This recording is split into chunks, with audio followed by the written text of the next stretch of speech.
Graça e paz do nosso Senhor e Salvador, Jesus Cristo. Queridos, neste nosso maná diário, eu queria hoje falar com você uma passagem que está no livro de 1 Crônicas, no capítulo 21. E aqui nós vamos ter uma história onde Davi, sendo usado por Satanás, ele pede para se fazer um censo, recenseamento de quantos eram dentro do seu exército, quantos homens tinham com ele que puxavam a espada, que eram destros na guerra. Davi pede isso para que seja feito. Joabe até tentou falar: Deus, não faça isso, não precisa, deixa Deus multiplicar esse teu exército. Mas a palavra de Davi prevaleceu. Eu quero que você leia só esse primeiro versículo que está no início.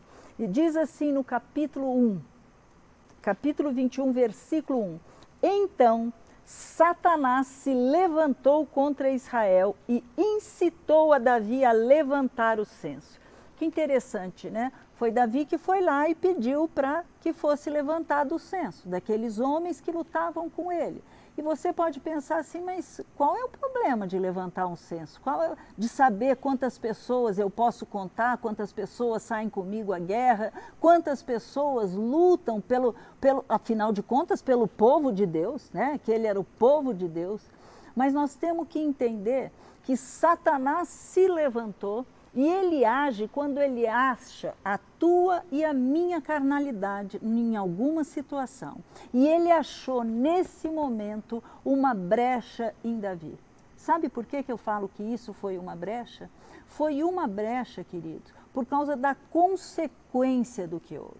Deus fica irado com aquilo que desagradou a Deus, a decisão de Davi de fazer aquele censo. Por que Deus ficou com essa... desagradou o Senhor de Davi? Vamos pensar um pouquinho? Olha que interessante. Até então, quem era Davi? Já era um rei. Mas e antes? Ninguém. Nem a própria família dele valorizava.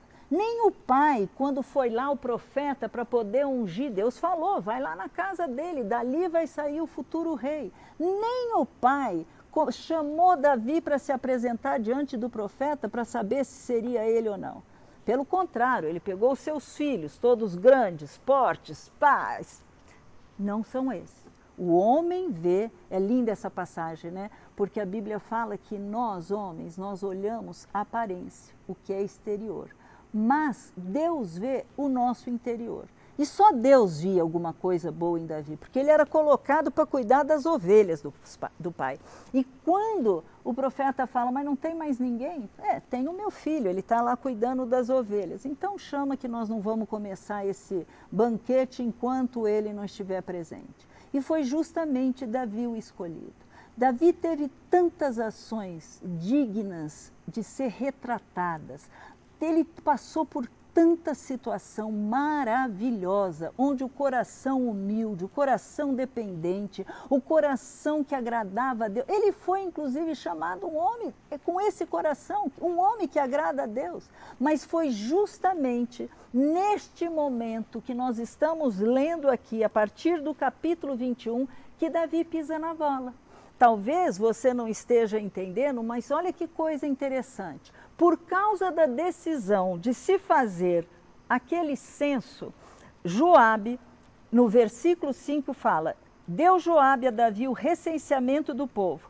Havia em Israel 1.100.000 homens que puxavam da espada, e em Judá era 470.000 homens que puxavam da espada.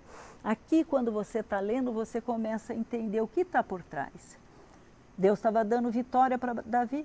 Por onde ele passava, ele fazia conquistas. Foi porque ele matou e conquistou muita gente que Deus nem permitiu que ele fosse a pessoa a construir uma casa para Deus. Essa casa depois foi construída por Salomão.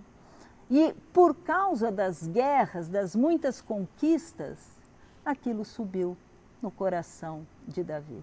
E aí gerou o pecado.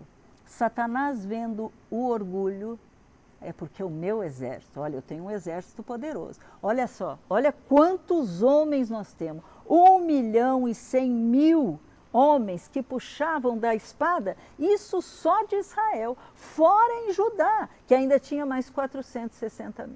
Então agora, querido, não era mais pela graça de Deus, pelo amor de Deus, pela misericórdia de Deus em salvar o povo, que ele chamava de meu povo, mas era pela força do braço. Era porque Davi tinha homens capazes, guerreiros, que lutavam bem. Você entende qual é a aplicação disso para a tua e para a minha vida? Muitas vezes nós estamos indo bem, nós estamos fazendo a coisa certa. Muitas vezes nós caminhamos, nós andamos, nós fazemos e estamos dando glória a Deus. Mas de repente você começa a falar, nossa, olha o que eu já conquistei. Olha, gente, olha o que eu já tenho guardado no banco. Olha só, eu vim de uma família muito pobre e agora eu já tô tendo isso, aquilo, eu já tenho uma indústria, eu já tenho um cargo disso, eu já fiz aquilo, eu já viajei para tais lugares. Você entende que você começa a achar que é o teu braço que fez todas essas coisas? Deus desagradou, porque o orgulho subiu. Queridos, eu queria meditar com vocês sobre isso, porque é uma área que todos nós podemos cair. Sabe, aquele que pensa que está de pé, veja que não caia. É uma área muito, muito delicada. Você pode estar fazendo por amor a Deus, você pode estar fazendo por cuidado, porque você quer agradar a Deus, está tudo certo. Mas do nada, de repente o bicho coloca uma seta no teu coração e você acha que está tudo normal, que é isso mesmo. Não, mas eu quero. Ele era o rei, ele podia fazer o que ele quisesse. E ele pede o censo. Ele foi até advertido, Joabe sabia, Davi, quem está te dando a vitória é Deus. Quem está cuidando de nós é Deus. Quem está lutando por nós é Deus. Não são esses homens, não faça esse censo. E Davi caiu. Mas só para terminar a nossa meditação, por causa da queda dele e do desagrado que houve com Deus, Deus levanta um profeta e ele fala, por causa disso, Deus levanta o profeta, um vidente, como era chamado naquela época, o profeta Gade vai até Davi e fala, olha, Deus está te propondo 3 coisas. Você vai ter que escolher uma delas, é consequência do teu ato impensado, do seu pecado. Neste caso aqui, olha o que ele diz, escolhe o que queres, 3 anos de fome, 3 meses seja consumido diante dos teus adversários e da espada dos teus inimigos te alcance, ou por 3 dias a espada do Senhor, isto é, a peste na terra, e o anjo do Senhor cause destruição em todos os territórios de Israel. Vê agora, pois, a tua resposta para eu dar àquele que me enviou.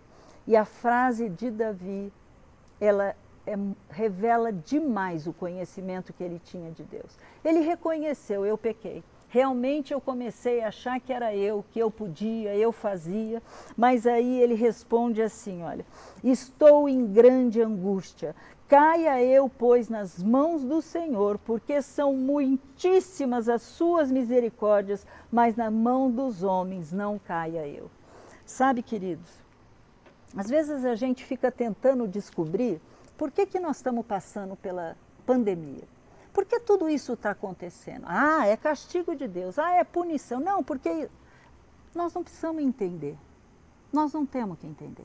Nós precisamos conhecer que o nosso Deus é Deus amoroso e misericordioso. É por causa do amor dele, das misericórdias deles, que eu e você não somos consumidos. E é por causa deste amor que Deus faz para cada um que chega diante dele um plano, um projeto, nos faz vasos de honra. Mas nós temos que estar sempre guardando isso. É presente de Deus, é para a glória de Deus. Não fui eu que fiz, não sou eu que faço, não sou eu que executo. Deus me capacita. Coloque sempre Deus à frente de tudo aquilo que você estiver fazendo. Não queira levar a glória, a honra, porque não é você, é o teu Pai que te ama e que te dá todas as coisas. Ele pode te trazer tremendas coisas à sua mão para você fazer, mas nunca, nunca deixe o bicho lançar na sua cabeça, eu fiz, eu consegui. Ó, sou boa, viu?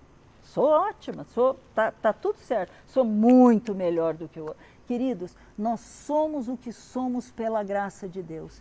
Mas nesta passagem, quando Davi fala, olha, eu não quero cair na mão dos meus inimigos, cair na mão de homens, dos meus adversários, ter o pessoal invadindo, ficar prisioneiro por um período, eu não quero. Caia eu nas mãos de Deus, mas não na mão dos homens. Para quem quiser depois ler essa passagem, é muito lindo o que Deus faz, porque Ele também nisso age com misericórdia. A tua parte, a minha, trazendo para os nossos dias, eu não sei o que causou tudo isso. Pode ter sido consequência do erro humano, pode ser, pode sim, é bem provável que seja. Com certeza tem o dedo do inimigo. Ah, com certeza, ele sempre está por trás de tudo isso. Mas você tem que lembrar que nós precisamos escolher estar sempre sobre a proteção, as mãos de Deus, do que na mão dos nossos inimigos. Sejam eles homens, sejam eles principados e potestades. Nosso Deus é um Deus de amor. Nosso Deus é um Deus que tem cuidado de nós. Começa a ser grato, começa a agradecer por tudo que Ele tem feito. Tudo bem, nós estamos passando um tempo difícil, tem acontecido coisas ruins, mas queridos, até aqui nos ajudou o Senhor e Ele vai continuar te ajudando. Não vai parar, porque a misericórdia dEle se renova a cada manhã. Não tem fim a misericórdia do Senhor. Então, não importa o que diz a mídia, que foi homem, foi isso, foi aquilo, foi um erro, foi China tentando fazer. Que vai adiantar?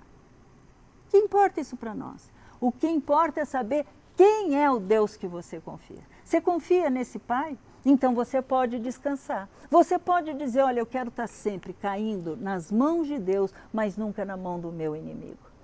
Que você, nessa meditação, você possa cada manhã falar, Senhor, olha para dentro de mim e se houver algo onde eu queira roubar a tua glória, que o Senhor revele para que eu não caia nessa cilada maligna. Vamos orar? Pai amado e querido, obrigado porque o Senhor deixou essa passagem na Bíblia, Senhor, e ela é cheia de ensinamentos. Nós sabemos, era verdade, aquela situação era uma situação onde Davi errou, nós sabemos, mas nós também erramos, Pai. Quantas vezes nós tomamos decisões que nem perguntamos para o Senhor se devemos ou não tomar? Quantas vezes nós fazemos, agimos, falando, sem nenhum momento de preocupação de ouvir a Tua voz? Senhor, a palavra para isso, Pai, chama-se orgulho. Senhor, perdoa-nos, Senhor. Não nos deixe cair em tentação, livra-nos do maligno, mas livra-nos também da nossa própria carne, Pai. Desses desejos, desses sentimentos, dessas... Às vezes sobe ao nosso coração, Senhor, tudo que nós temos veio das Tuas mãos e nós temos que Te agradecer, ter um coração grato, cheios de louvor e adoração, porque vieram de Ti e vão voltar para Ti. A Ti toda honra, toda glória, todo louvor, todo domínio, toda soberania, toda majestade. Nossa parte, corar de vergonha, Pai. Porque o Senhor nos amou, nos atraiu, nos buscou, nos resgatou e ainda está nos capacitando para fazer a Tua obra, Senhor. Então, Pai, não nos deixe pensar em nenhum momento que foi o nosso braço forte, a força da nossa capacidade, o nosso pensamento brilhante, foi porque nós somos inteligentes, foi nada, Papai, tudo vem das Tuas mãos. E nós queremos Te louvar nesta manhã, com esta passagem, com esta palavra, e Te pedindo, Pai, sonda o nosso coração, vê se há em nós, Senhor, algum, mesmo que seja pequeno resíduo, Senhor, de orgulho, e que o Senhor nos perdoe, e que o Senhor nos cubra com o Teu sangue, Senhor, porque nós queremos ficar totalmente protegidos pelo Senhor. Nós queremos estar sempre embaixo da tua graça, embaixo da tua unção, embaixo da tua proteção. E é por isso que o Senhor se revelou como Pai. E nós, como seus filhos, sabemos que tudo vem de ti e tudo volta para ti. Amém? Fiquem na paz do nosso Senhor e Salvador, Jesus Cristo. Deus te abençoe. Você pode acompanhar todo o nosso conteúdo no Instagram, no YouTube e no Facebook. Deus te abençoe.